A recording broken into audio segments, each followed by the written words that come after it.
to what I hope is the 31st episode of the 6th season of the Ubuntu podcast. I'm pretty sure it's Wednesday the 25th of September, and in this episode we're going to discuss what's been in the news. We'll also talk about the latest happenings in the Ubuntu community. If you're listening or watching live, you can send us messages using the chat facility on the website and in that old IRC channel. I'm Tony, and joining me this week are... everybody's back together again. The four of us, the gruesome foursome. It's Alan. We've got an extra visitor. All right. Daddy Longlegs. Daddy Come and Longlegs. kill me in a Those minute. of us, those of you watching on the webcam, I can't remember what I was trying to say there. Mark's Just ignore here me. as well. Mark's Hello. not very well tonight. Didn't bring his brain, but there Mark's you go. brought his sexy voice to this party. Oh, yeah. And Laura's here as well. Hello. How you doing, Laura? I'm fine, thank you. Good. So you got through 2 episodes without us then? Yeah, kind of. Yeah. That last episode, episode 30, whew, that was a corker. Wow.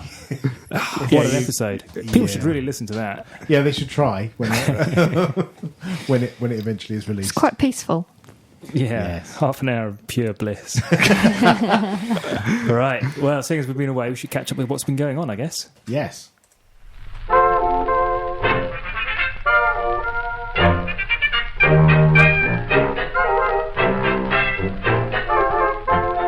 And it's time for the news. And in our first item of news, some person has released some new OS. Steam OS. No, indeed. Excellent. It's apparently a Linux-based OS for living room PCs by Valve, the people who make Steam. Yeah. Okay. What's good about it? Well, we don't know a lot, actually. It's only 48 hours since it was announced. We know a bit about it in that there's been some promotional stuff on the Steam website. And Gabe Newell, the guy who runs Valve, has talked about it for a while, and there's been lots and lots of speculation, as there always is about Valve products, that they're going to make a set-top box gaming console for the lounge. And this is the first step, making their own OS that goes on that set-top box. And it's Linux-based. Cool. Specifically Ubuntu-based. I was going to say, is it a derivative of Ubuntu? Yeah, based on Ubuntu 12.04. There's not a lot of detail out there, but there's a repository that people have been poking around in, and we've found packages that came from 12.04.2. So, yeah, it's probably Ubuntu-based. Cool. So you can play games in your living room, but could it Yeah. also replace, say, Myth TV? It depends how locked down it is, really, doesn't it? Yeah, I mean, they've said installed extra packages. they want it to be hackable, and they also announced today, 48 hours later, the second part of their announcement was that there's going to be Steam machines, these boxes, not just the OS, but the actual machines, that are made by various manufacturers. So it could be that someone integrates TV-like functionality into one of them, and whereas another lower budget one doesn't. So potentially, yeah, it could, but I'm not sure if that's their specific remit. It does talk about movies and music and stuff on the TV. website, but I think that's more streaming services, pay for streaming services like Netflix. Hulu, that kind of stuff. Less so, terrestrial TV and satellite and stuff like that. But I don't know. It's all, everyone's speculating a bit because we don't really know. One cool thing they have said is that we should watch for announcements in the coming weeks about all the AAA titles coming natively to SteamOS in 2014. What? So one of the things they've said is that it will be able to, as well as playing the games which have already been ported to Steam on Linux, it will be able to stream from, like, if you've got a load of Windows games, it'll be able to stream from another PC onto your telly. But this is saying that they're going to actually be getting some of the games which so far have only been available for Windows and maybe for Mac are going to be natively on Linux as well.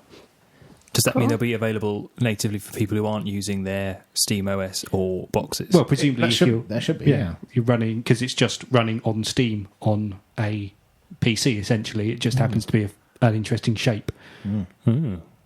So, have they made any other announcements? There's another one in 48 hours. Oh. So there's loads of speculation about what that third announcement will be. So the first one was the OS. Is it a phone? The second one was the box. A phone. And the third one, people are speculating that it might be a game that's been hotly anticipated, Half-Life 3, which people are speculating. It could be that, or it could be something else. Could be a new type of controller that goes with the Steam machines, or it could be some new service. it's all kind of up in the air really. But there's wild speculation. At the point when SteamOS was announced 2 days ago, I on my Twitter client I set it to follow SteamOS, and it was just moving too fast for me to. You read were any of it. searching for and mentions. the tweets were just coming in thick and fast. So yeah, there's a lot of people, speculating and talking about this kind of stuff. So as is always the case with stuff Valve announce. Yeah, interesting. Cool. Well, for those of you who are perhaps slightly less interested in games, Graphics card news. Would that be you, Tony? no, I was fascinated by that. It sounded all very Victorian. Always talk about Steam devices. Oh, bless. Yeah. So NVIDIA have begun releasing some technical documentation for some aspects of its graphical processing units. It's basically its graphics cards. The release was made for the benefit of the Nouveau project, which was a project that a good few years ago now set out to try and write an open source driver for NVIDIA cards that was as good as, if not better, than the proprietary one that NVIDIA sometimes ship. Well, to be fair, they do ship quite regularly, but the problem is it's proprietary, and so when things go wrong, there's no possible way that we can diagnose. It's like something went wrong inside that blob, which is the NVIDIA driver. Yeah. And you end up using proprietary GUIs to configure it. To manage and configure it, rather than like our cross-platform configuration tools and stuff. But and some people just don't like the idea of using proprietary drivers and software on their computer, and they would rather use free software. Oh, it's definitely the right approach, but NVIDIA presumably haven't released this stuff before for a reason. No, I think the last interaction they caused a bad taste in open source software mouth collectively by There's a mental image I didn't need. there was the original open source NVIDIA driver was called NV, predating Nouveau, and there was a contribution from NVIDIA back in the day where they asked the NV driver developers to pass it through some preprocessor that obfuscated things that NVIDIA thought might release some of their or reveal some of their intellectual property. So they were very much the other end. They used to be, and now they're opening up a bit, and they're talking about developers joining the Nouveau mailing list and answering questions, and they've said we can't answer every question. There may be stuff we can't talk about, which is understandable. Yes, if there's intellectual property or patents around that or something like that, then fair enough. But the fact they're opening up a bit is good. Yeah, so watch this space, I guess. Maybe they just open source their own driver. Yeah, I don't think that's ever going to happen. They might. We'll see. One day, Alan, maybe. Laura, what's next?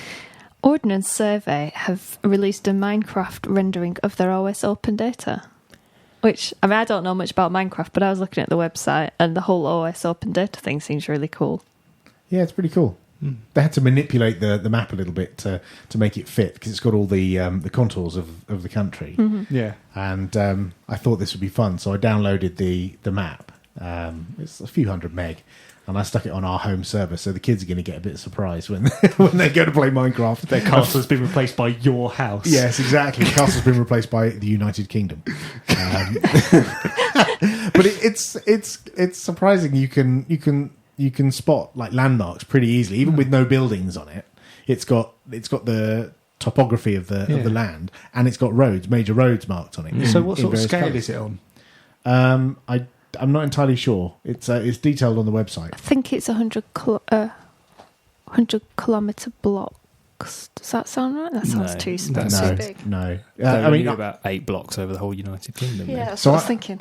The motorways, which are blue on a conventional map, are made out of diamond, and so they show up blue. And if you zoom out and look down, you can actually make out the and I flew from your house down here up to my house in Farnborough in Minecraft. I managed to figure out the route and which junction was which, because the roads are green and blue and yellow, and so I could, you can make out the lay of the land. It would explain why you get home so quickly after a podcast.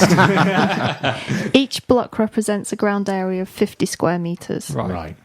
It's quite cool. It is quite cool. So what do we know about OS open data then? Anybody? Everyone looks at Laura because she was just talking about it. I was reading the page before. I don't know. They've got a whole developer centre, which is quite cool. When you can get the data Because one of the reasons for OpenStreetMap is the fact that Ordnance Survey haven't been persuaded to release any of their stuff openly, but I was wondering whether this was a change. There are videos on it, which I obviously can't look at now. Something to do with Professor Nigel Shadbolt and Sir Tim Berners-Lee. The Open Data Institute, the ODI. So they're involved. Interestingly, I saw on Google Plus after posting these, Rich Wareham has written a Python tool to generate his own Minecraft maps, and he's been generating some, and also generating some more accurate ones that have buildings and structures in. Oh, cool. From his own photographs of the area. Oh, cool. Which is pretty cool. Yeah. Yeah. So seems to be quite a popular thing. What the actual point? I think it's just illustrating the fact that the data is open. Yeah. It's not actually that useful to be able to walk around the UK in Minecraft. No, but it No. gives it like a marketing angle, doesn't it? It certainly does. Right. Okay. So, Mark, next up is something about Synfig. Oh, yes. This is a Kickstarter campaign. 2 Kickstarter campaigns, in fact, for... one's a Kickstarter, one's an Indiegogo, for 2D animation tools. Apparently we don't have enough 2D animation tools that are open source. So these 2 projects, one of which I think is picking up on an abandoned open source project. That's Pencil 2D is picking up on our abandoned project. Right. These ones, it's interesting. I was having a chat with Dave Jeffrey on IRC who mentioned this to us, and gave us these links to talk about. One's called Synfig, and the other one is 2P. Yeah. And they're both very popular. And he said there's a really good community within the 2D animation software open source arena, in that they collaborate with each other. They don't see each other as competition. Yeah. They work together. That's so nice. one of them, I think it was 2P, was it? Has had a donation from the Shuttleworth Foundation. I think it was Synfig. Oh, was it? Yeah. Synfig did, yes. Right. But yes, they're trying to raise some more money to finish their apps off and Cool. complete them a little bit better. So, the Shuttleworth Foundation is what? It's a foundation that gives money to software projects, open source software projects. Okay. I thought Largely sort of educationally focused stuff, Yeah, isn't that's it? what I thought. is that to do with Mark Shuttleworth? It was started by him, yes. Okay. Seeded with money from him. Oh, Yeah. cool. So yeah, is that Shuttleworth? Yes. Well, people might not know. Another interesting Kickstarter campaign, while we're talking about crowdfunding, which we seem to do a lot at the moment, is for a thing called the Peachy Printer. This is cool. £60 open source resin setting 3D printer. Peachy. This So- was prototyped by a guy with some stuff he had laying around his house. He Brilliant. took apart a laser pointer and some bits of mirror and some bits of fishing line. It's held together with elastic bands from Yeah. the look of it. It's brilliant. Yeah. Yeah, it's interesting because it's different from the normal ones where they have plastic which is heated and melted and then kind of squirted out like an inkjet into a 3D model. Yeah. This one has a liquid that drips down into a trough, and his software plays out through the sound card of the PC in order to direct a laser via 2 mirrors. So the left and right channels of the sound direct these 2 mirrors in order to direct the laser to heat a particular part of the resin in order to solidify it. And then more resin drops down from a reservoir above, and it slowly builds up by lasering the resin Wow. It's pretty impressive because it's real low tech. And because it's using the sound card in the PC, it doesn't need an onboard microcontroller on the device, which means that it's literally just some mechanical bits, which keeps it really low cost. And it uses the microphone port, I think, to detect how fast the water is dripping from the reservoir above, so it knows whether to speed it up or slow it down in order to fill the bottom reservoir up. That is fantastic. It's bonkers, completely bonkers. When you see it working, it's like, wow. It sounds very Heath Robinson. Yes, it does. And it's $100, I think, is their marketing 100 price Canadian point. dollars. Yeah. Yeah, Which is about 60 quid.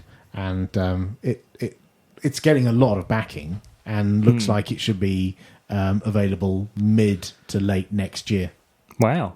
In a slightly more robust form? Well, you can get them. I think if you pledge $100, you get it as a kit to put together yourself. Right. And if you pledge $400, you get it like pre-built. So I imagine that'll be a bit more robust, and you get like a load of resin with that as well to make stuff. And if you pledge 600, you get an early one to beta test, and then you get a proper one later. Oh, brilliant. Oh, that's nice. That's cool. That's a good reward. Yeah.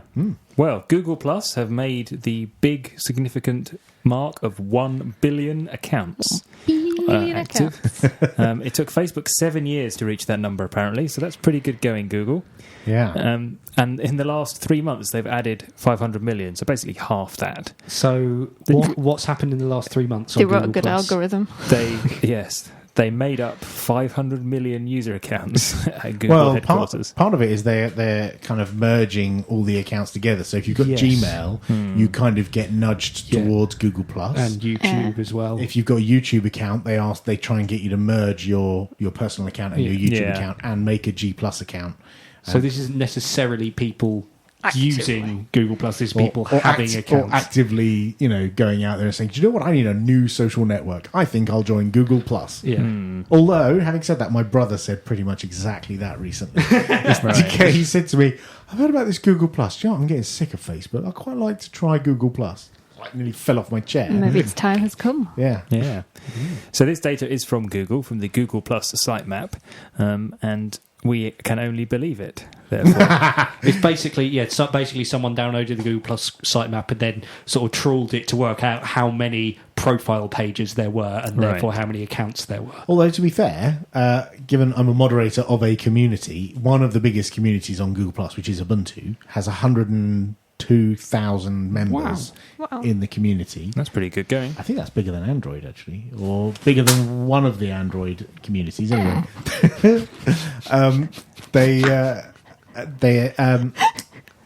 we get an awful lot of random people spamming, an awful lot. Right. And these are genuine Google Plus accounts.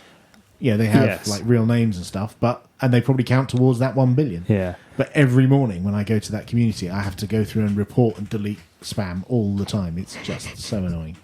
Yeah, I've seen a lot of Ubuntu comments in the Ubuntu community on Google Plus. They just have really weird comments on it, and you just kind of think, how do you not appear in my stream, please? Yes. You can Well, mute, I've just Yeah. discovered. Then you might as well not be in there in the first place. And that's the end of the news. The Ubuntu podcast needs you. Yes, you. If you hear something that pleases, puzzles, or piques you, tweet us at UUPC or email podcast@ubuntu-uk.org. You can also talk to us on the telephone, Skype, Facebook, and Google+. Find links to all these places on our website, podcast.ubuntu-uk.org. And remember, if we don't hear from you, we might not have enough content, and that can only mean one thing: more quizzes. And now it's time for the community news, including events or event. Just trips off the tongue Was there. there doesn't something it? wrong with my introduction? No. Including Including events or event. open parentheses, including events. So, come on then, what's new in the community? Juju now supports deploying Ubuntu to the Windows Azure cloud. Okay. That's good, isn't it? Being everywhere. Yes. Good. Next up. Well, we really delved into that one. Was this a big effort then? Did it take a lot of work and effort to try and get this to happen? Do you know, it's one of those behind-the-scenes kind of conversations that happens between people like Mark and people of his kind of level at Microsoft. I don't think it's one of those things where, an engineer says, "Oh, let's make this work." I think it's kind of a high-level conversation that probably happened some time ago, and it's been building and building, and now it's available. So does this mean that somebody can go up to Azure, the cloud hosting thing, and go, "I'd like an Ubuntu box," click a button, and then... Well, they could already Yeah. do that. Yeah. Oh.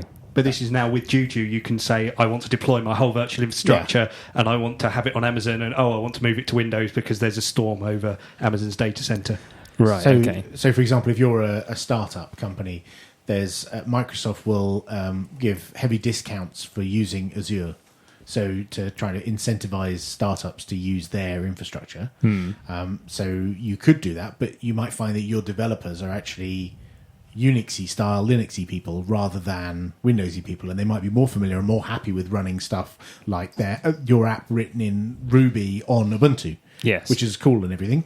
But you're running on Windows Azure, so you bring the two together, Ubuntu on Azure, and then if your app is like really super scalable and needs to scale out to 1,000 nodes, you can Juju deploy, to 1,000 nodes, and away it goes. So really, the fact that it's on Windows Azure rather than As Amazon, well as. well, okay, but as opposed to Amazon, or anyway, it shouldn't make any difference to the end user. That's exactly the point. And also, as Mark says, it allows you to move things around. So not just, for to work against problems on a particular provider. So, like you say, Amazon are having an outage, so you move everything across to HP's cloud or you shift it across to Azure. But also a bit of redundancy, so you're not... or haven't got all your eggs in one basket. So if Amazon does go down, you've still got some capacity somewhere else, and then you can scale that up. Right. Or whatever. Yeah, sounds Pretty good. Well done, everybody. What's next, Alan? Typecatcher is a tool for installing Google fonts. I have no idea what this is about. So, Google have this archive of free web fonts, which you can include in your website, which are all like open licensed. So this is a tool which someone's released, which will basically grab the list of fonts off the website and let you install them locally at the click of a button. Ooh. So you can have all these fancy fonts. That's rather quite cunning. cool. Yes. I'm surprised there wasn't a button that you could press to say download this font. I think somewhere. there is a you can go through the Google site and you can download it. But the way they're designed to be used is just there's a JavaScript tag which you embed. Right. So this is like a sort of built-in font manager thing which looks all nice and Ubuntu-y and just installs cool. it directly in. Oh, sweet. Yeah. Cool. Sounds good. And in the not about Ubuntu, Fedora is 10 years old. Hooray! Wow. Yeah, well Excellent. done, Senator Fedora. Yeah, so it doesn't seem that long ago since it was running around in nappies, falling over all over the place, crying. The analogy might be running a little thin now. Yes. But yeah, well Called done. Fedora Core in those days, of course. It was, wasn't it? Yeah, I've forgotten that. What was the last Red Hat version before Fedora Core? Was it 8 or 9? 8 or no, 9, it was I think. Red Hat 9, and then it went Fedora, didn't it? Yeah. Wow. That was a long time ago. And then it went RHEL, Red Hat Enterprise Linux, Yes. and Red Hat itself kind of went away. Yeah, well, congratulations to the Fedora community Yes. for keeping at it Yes, have a piece of cake. for 10 long years, despite all of the obstacles in their way. Like other fine open source operating systems coming along. Yes. Excellent. And we've got one big, fantastic event to tell you about this Awesome. time round. Tell us all about it, Mark. Me? Yeah. Yes. All right then. It's OggCamp. Yay. We might have mentioned it before. We've got all sorts of stuff to tell you. So it's happening, if you haven't already gathered, it's happening on the 19th and 20th of October, which is in just under a month, at Liverpool John Moores University, which is in Liverpool. Yep. And you don't have to pay, but you do have to book a ticket. Well, you don't have to book a ticket. We'd like you to book a ticket so we know you're coming. Please book Please a ticket. book a ticket. Go to oggcamp.org and there is a page called Tickets where you can book a ticket. We've booked tickets, haven't we? Yes, we have booked tickets. Good. So the tickets are free. You can get a free ticket for no money at all whatsoever. But if you fancy donating a little bit of money just to help the event run smoothly and provide us with some of the bits and bobs that we need, then you can donate any amount of money. So like 2p maybe, or up to £1 million. Don't bother with 2p or because more. it probably won't actually register Eventbrite. Will probably just swallow it up. Okay, But you know, you a pound upwards would be give very us, much give us a few appreciated. quid if you appreciate it. It goes to running the cost of the events. It is not profit making. None of us get paid. We all just try to cover our What? costs.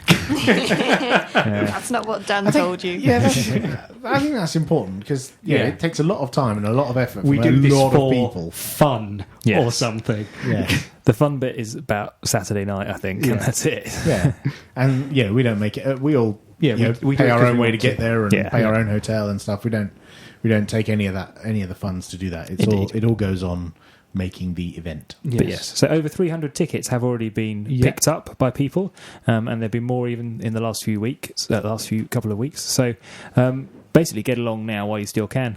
Yes, and book some accommodation because it'll probably be being snapped up by hungry Ogg campers. Yes. So tell me about the speakers, Mark. The speakers, well, we've got, as we've had in the last few years, we've got a one scheduled track and lots of unscheduled tracks. So on the scheduled track this year, we have Barney Brown, who's doing a talk called Inside the Intercontinental Music Lab. You might remember Barney Brown. Yes, we interviewed him. Yes, So he's going to be telling us the story of how the Intercontinental Music Lab came about. Okay. And a bit about making and releasing Creative Commons music and what's involved. Cool. Freaky Clown is going to be doing a talk called How I Rob Banks and Why You Should Be Scared. Already scared. Yes, excellent. I was scared before I even knew the talk title. Yes, so he did a very intriguing image forensics talk a couple of years ago. So if you enjoyed that, I'm sure you'll enjoy this. We've got Javier Ruiz from the Open Rights Group. I probably butchered that. Who's doing a talk? No, I think it is Open Rights Group. I think that is how you pronounce it. Cheers, on PRISM and mass surveillance, a turning point. Oh, there's sort of abstracts for all of these talks. If you want to know a bit more about them on the website, there's a bit more detail about the content of the talks. Cool. And Gary Smales is doing a talk on open publishing, a call to arms, where he's looking at the book publishing process and why he thinks it's important that we take a more open approach to writing, editing, publishing books, and why the current system might be a bit broken. Cool. So those are the big speaker names that we know about, Yes. but there are other activities going on the main track as well, Yes, aren't there? we're going to have lightning talks. Lightning talks last year, I sort of did them because there were a bunch of people standing around saying, "Are there going to be some lightning talks?" So I thought, why not? Yeah. So that was ridiculously popular and a lot of fun. So we're going to do that on the main stage this year. There's going to be a half-hour session of lightning talks, Cool. which are going to be 5 minutes long, and you're allowed one question. Right. So 6 talks. Right, so it's definitely going to be 5 minutes long and one question. One question. Yeah. We're not going to confuse it by changing the location, the duration, the number of questions, or anything like we did Or last hesitation or Right. deviation. It was a or lot of fun substitution. last year. year. It was, Yes. yeah. Excellent. And there's going to be a live show. Hooray. Yay. We're going to be standing up, or sitting down maybe, and talking about stuff. I don't think we're going to do a quiz. No, No quiz. Okay. No quiz. I thought about it. So that's going to be momentarily. there's going to be a combination of some of us and some of Linux Outlaws. We're Yeah. not sure exactly who yet. We'll see what See happens who on the day. turns up on the Basically. day, yeah. Excellent. And there's going to be a raffle Yay! Yes. We've got some good great prizes. I'll tell you about one of those in a moment. Yeah, we've got some definitely good stuff. So our traditional Rafflecast rounds off the weekend. With Alan running up and down stairs. Yeah, yeah. But the Yes. most important thing to bear in mind is that it is a conference. Although we have a scheduled Yes. main track, we need lots of people to come along and talk about stuff. Yep. If you've got anything educating or interesting or just plain bizarre that you want to tell somebody Yes, about, It can be absolutely anything to do with software, hardware, politics, art, ideas, weird things you did at the weekend. right? So anything then, pretty Anything. much. Okay. Anything which you think might be of interest to other people like you. And you can just turn up on the weekend and volunteer that as a talk, and people will say, "Yes, I'd like to see that," and then you'll get a room to do it in. Yes, there is a talk guidelines page on the website. If you check that out, that explains a bit about how to submit a talk and what your talk should contain and what you should prepare, that sort of thing. Fab. Okay, and there are some sponsors There that we are have to some thank. very kind sponsors who we'd like to thank because they basically cover the cost of the event and make sure that it can happen. So, first of all, we have LJMU Open Labs, who once again have given us the venue, Yep. which is great because that's a thing we don't have to sort out or pay Indeed. for. Indeed, it's a great venue as well. Really It is. open, It's- modern. All the tech, the kit there works. It's brilliant. Yes. Um, So if you see anyone from Open Labs at the weekend, do shake them by the hand and buy them a coffee or something. yes. Bytemark, once again, have stepped up to sponsor us. I think that's every year. Yeah. Now Every they've year so sponsored far. us. Yes. So if you need a VPS or some hosting, get it from Bytemark. Indeed. And we are supported by Ubuntu, supported by Canonical. Hooray! So That's nice of them, isn't yeah, it? it is. Isn't This is it? from donations from the Ubuntu community. Fab. Yeah. Excellent. No, So- not from Fab. Not from Fab. No, I bet Fab doesn't donate to the Ubuntu community. Do you not think so? I donate no. something, I'm sure. Yeah. But so the Ubuntu community are helping. Vitriol. I was going to say, you can't buy stuff with vitriol. The Ubuntu community is helping OggCamp happen, which is Yes. really cool. And Yes. not only that, the OggCamp community is helping OggCamp happen. Indeed. Because we've Yeah, this is brilliant. this is brilliant. Our pay what you want tickets have been so successful that I think, in fact, we've got that they are our biggest sponsor. If you don't count the cost of the venue. Yeah, biggest Monetary cash, if you terms. like. Yeah, Biggest monetary sponsor is the people who are coming, which Yeah. is amazing. So Yeah. thank you very much, everybody who is coming, whether And- you paid or not, in fact. And finally, Transitive, who are an open source monitoring company. They helped support the event last year and Yes. are back this year for more. They have donated a particularly nice prize for the raffle, Yes. which is a Nexus 7. Yes, a new Nexus 7. A new... If you the liked new the ones. if you liked the Nexus 7 they donated last year, you're going to love the Nexus 7 yes. they donated this year. They are nice. Nexus 7 Part 2 this time. It's even Nexus-ier. And if you think you're going to win, sit at the back of the room. Yes. Yeah. There is an exhibition and an open hardware jam going on during the weekend. So if you're interested in showing off about your project or group, or have some sort of cool piece of hardware that you want to demonstrate, just contact us at dan@sixgun.org or contact the podcast and we can get the message through. Or if you've got anything you want to Twitter give or away anything. on the in the raffle, you can give that to us as well. Cool. So yeah, there we go. Come along to OddCamp. It's in not very long amount of time. It's going to be awesome, and some/none/all of us will be there. Buy us a beer.